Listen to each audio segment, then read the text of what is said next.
Hi சொந்தங்களே, எப்படி இருக்கீங்க?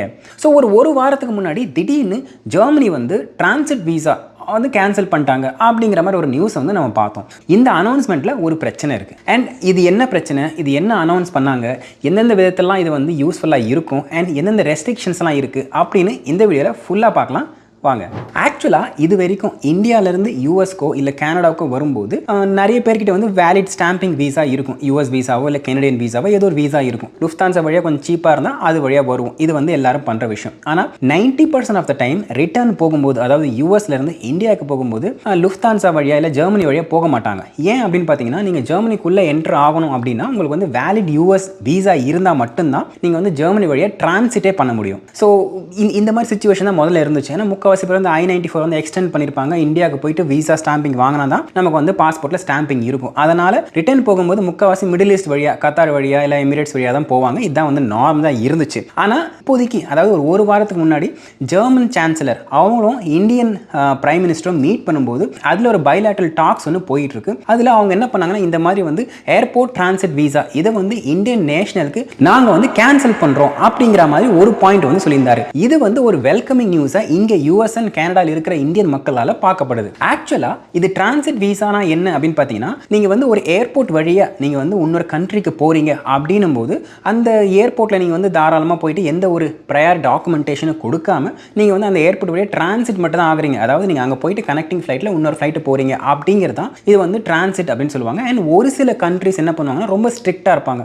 அதில் ஜெர்மனியை வந்து முதல்ல இருந்தாங்க இந்த மாதிரி தான். அவங்க என்ன பண்ணுவாங்கன்னா, எங்கள் கண்ட்ரிக்குள்ளே நீங்கள் ஏர்போர்ட் வழியாக நீங்கள் யூஸ் பண்ணணும் அப்படின்னாலே நீங்கள் வந்து எந்த நாட்டுக்கு போகிறீங்களோ அந்த நாட்டோட வேலிட் ஸ்டாம்பிங் வந்து இருக்கணும். அதுவும் இந்தியன் நேஷனலுக்கு அவங்க வந்து கன்ஃபார்மாக நீங்கள் இருக்கணும். அப்படி இல்லைனா ஜெர்மனி வழியாக நீங்கள் போகிற மாதிரி சுச்சுவேஷன் இருந்துச்சுன்னா நீங்கள் முன்னாடியே வந்து ஏர்போர்ட் டிரான்சிட் வீசா நீங்கள் வந்து அப்ளை பண்ணி நீங்கள் டாக்குமெண்டேஷன் கொடுத்து அதுக்கப்புறம் வந்து அதுக்கு ஃபீஸ் கொடுத்து அதுக்கப்புறம் வந்து அதை அப்ரூவ் ஆனால் தான் நீங்கள் வந்து ஜெர்மனி வழியாகவே போக முடியும். இதுதான் வந்து ரூலாக இருந்துச்சு.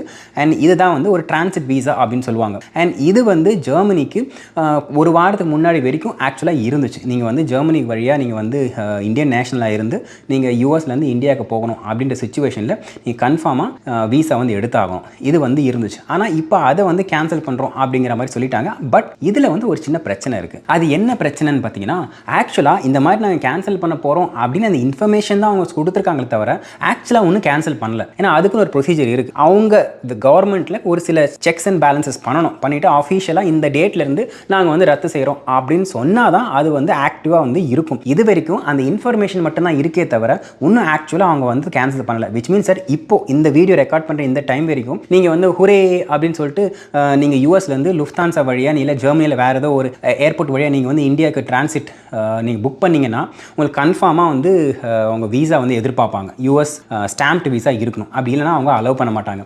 அந்த ஜெர்மனி கவர்மெண்ட் கிட்ட இருந்து அந்த அஃபிஷியல் கன்ஃபர்மேஷன் வர வரைக்கும் நாம் வந்து வெயிட் பண்ணணும். இந்த ஒரு விஷயம் வந்து நிறைய பேருக்கு வந்து தெரியறதில்ல. அவங்க என்ன பண்ணுறாங்கன்னா, ஓகே இது வந்து நியூஸ்லாம் வந்துடுச்சு, எல்லாத்துலேயும் ரிப்போர்ட் பண்ணிட்டாங்க, நம்ம போகலாம் அப்படின்னு நினச்சிக்கிறாங்களே தவிர இது வந்து கேன்சல் பண்ணுறோம் அப்படின்னு அவங்க சொல்லியிருக்காங்க. அதுக்கப்புறம் அந்த ஸ்டெப்ஸ் எல்லாம் எடுத்துக்கிட்டு இருக்காங்க தவிர இன்னும் அஃபிஷியலாக அது வந்து கேன்சல் ஆகலை. இது வந்து ஒரு இம்பார்ட்டண்ட்டான பாயிண்ட். சரி, இதில் என்னென்ன ரெஸ்ட்ரிக்ஷன்ஸ் அப்படின்னு பார்த்தீங்கன்னா, ஆக்சுவலாக அவங்க வந்து டிரான்சிட் வீசாவை மட்டும்தான் நாங்கள் வந்து கேன்சல் பண்ணுறோம் அப்படின்னு சொல்லியிருக்காங்க இந்தியன் நேஷனலுக்கு.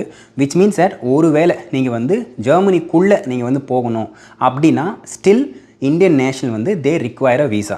ஆனால் நீங்கள் ஏர்போர்ட் வழியாக போயிட்டு நீங்கள் அந்த ஏர்போர்ட் எக்ஸிட் ஆகாமல் அந்த டிரான்சிட் ஏரியாக்குள்ளேயே இருந்து நீங்கள் வந்து ஒரு 4-5 மணி நேரமோ எத்தனை மணி நேரமோ கழித்து நீங்கள் வந்து வேறு ஒரு ஃப்ளைட் கனெக்ட் பண்ணி நீங்கள் போகிறீங்க, ஜெர்மனி விட்டு போகிறீங்கன்னா இந்த ஒரு இதுக்கு மட்டும்தான் வந்து டிரான்சிட் வீசா கிடையாது. தவிர நீங்கள் ஜெர்மனிக்குள்ளே என்ட்ரு ஆகணும்னா ஸ்டில் அந்த ரூல்ஸ் வந்து முதல்ல என்ன ரூல்ஸ் இருந்துச்சோ அதே ரூல்ஸ் தான் இப்போயும் வந்து எந்த ஒரு சேஞ்சஸுமே இல்லாமல் அப்ளிகபிள் ஆகும். அண்ட் ரெண்டாவது ரெஸ்ட்ரிக்ஷன்ஸ் வந்து உங்களோட ஃபைனல் டெஸ்டினேஷன் ஒரு ஷென்ஜன் கண்ட்ரியாக இருந்துச்சுன்னு வச்சுக்கோங்களேன். அப்போ வந்து ஸ்டில் நீங்கள் வந்து அந்த ஜெர்மனிக்கு வழியாக போகும்போது உங்களுக்கு ஷென்ஜன் வீசா வந்து இருக்கணும். இந்த கேஸ் வந்து எதுக்கு அப்ளிகபிள் ஆகும்னு பார்த்தீங்கன்னா, முக்கால்வாசி வந்து இப்போ யூஎஸ் அண்ட் கனடா இது ரெண்டுமே வந்து நான் ஷென்ஜன் கண்ட்ரீஸில் வரும். ஸோ இந்தியாவிலேருந்து நீங்கள் வந்து யூஎஸ்க்கு போகிறதா இருந்தாலும் இல்லை யூஎஸ்லேருந்து நீங்கள் இந்தியாவுக்கு போகிறதா இருந்தாலும் அந்த மாதிரி சிச்சுவேஷனை நீங்கள் ஜெர்மனி வந்து யூஸ் பண்ணிக்கலாம். Not a problem. நீங்கள் வந்து சுவிட்சர்லாண்டுக்கோ இல்லை ஃப்ரான்ஸுக்கோ, அதாவது சென்ஜன் கண்ட்ரிக்கு போகிறதா இருந்தால் ஸ்டில் நீங்கள் வந்து சென்ஜன் வீசா இருந்தால் மட்டும்தான் அவங்க ஜெர்மனிக்குள்ளேயே அலோவ் பண்ணுவாங்க. இது வந்து ஒரு இம்பார்ட்டண்ட்டான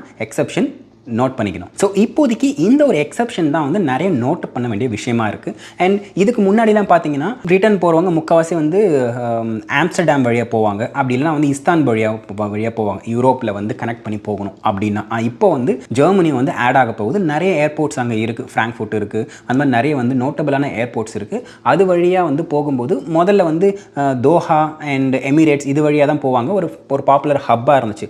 இப்போது ஜெர்மனியும் அதில் வந்து ஆட் ஆக போகுது. இது வந்து ஒரு வெல்கமிங் மூவாக இருக்கும். அண்ட் இது இந்த டேட் எப்போ அவங்க அனௌன்ஸ் பண்ணுறாங்க இதை பற்றி எந்த ஒரு இன்ஃபர்மேஷனும் அவங்க வந்து சொல்லலை. ஏதாவது நாங்கள் வந்து அஃபிஷியலாக அனௌன்ஸ் பண்ணுவோம், அது வரைக்கும் வெயிட் பண்ணுங்க அப்படின்னு தான் சொல்லியிருக்காங்க தவிர இது வரைக்கும் எந்த ஒரு டேட்டும் வந்து ஒரு எஸ்டிமேட் டைம் ஆஃப் அரைவல் மாதிரி எந்த ஒரு டேட்டும் அவங்க சொல்லலை. ஸோ இது வந்து வெயிட் பண்ணுற மாதிரி தான் இருக்கும். அண்ட் ஒருவேளை இந்த பைலேட்டரல் டாக்ஸ் வந்து அவங்க இந்தியாவுக்கும் ஜெர்மனிக்கும் நடுவில் வந்து ஒரு பேச்சுவார்த்தை சரியாக போகலை, இல்லை அந்த டீல் வந்து சைன் ஆகலை அப்படிங்கிற பட்சத்தில் இது வந்து ஸ்டில் அவங்க ஆனர் பண்ணுவாங்களா இல்லையா, இப்படி இந்த எந்த இன்ஃபர்மேஷனும் இப்போதைக்கு நமக்கு வந்து அஃபிஷியலாக இல்லை. அதனால இதெல்லாமே வந்து நம்ம வெயிட் பண்ணி பார்க்குற மாதிரி தான் இருக்கும். ஸோ அவ்வளோதாங்க, ஜெர்மனி அஃபிஷியல்ஸ் கிட்ட இருந்து ஒரு கன்ஃபர்மேஷன் வந்ததுக்கப்புறம் திருப்பி என்ன ஏது அப்படின்னு சொல்லிட்டு அந்த அப்டேட் இன்ஃபர்மேஷன் வச்சு நான் ஒரு வீடியோ போடுறேன். அண்ட் அவ்வளோதாங்க, இதே மாதிரி இன்னொரு வீடியோவில் உங்களை சந்திக்கிறேன். அது வரைக்கும் thank you tata, take care, bye bye, and சொந்தம் தொடர சப்ஸ்கிரைப்.